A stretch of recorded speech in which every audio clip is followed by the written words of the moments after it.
ప్రధాని మోడీ క్యాబినెట్ పలు కీలక నిర్ణయాలు తీసుకుంది. రైల్వే ఉద్యోగులకు బోనస్ ప్రకటించింది. దేశంలోని అన్నదాతల కోసం 2 పథకాలను ఆమోదించింది.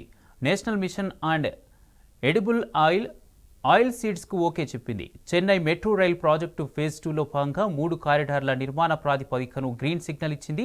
ఇక దేశంలో మరో 5 భాషలకు ప్రాచీన హోదా కల్పనకు ఆమోద ముద్ర వేసింది కేంద్ర మంత్రివర్గం. దీంతో మరాఠీ, పాలి, ప్రాకృతం, అస్సామీ, బెంగాలీ భాషలకు ప్రాచీన హోదా దక్కనుంది.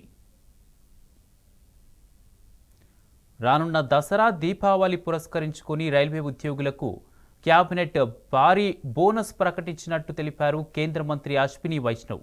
దేశవ్యాప్తంగా 11.72 లక్షల మంది రైల్వే ఉద్యోగులకు బోనస్గా 2028.57 కోట్లు చెల్లించాలని నిర్ణయించిందన్నారు. చెన్నైలో రవాణా సౌకర్యం మరింత మెరుగుపరిచేందుకు 3 కారిడార్లు నిర్మించనున్నట్టు పేర్కొన్నారు.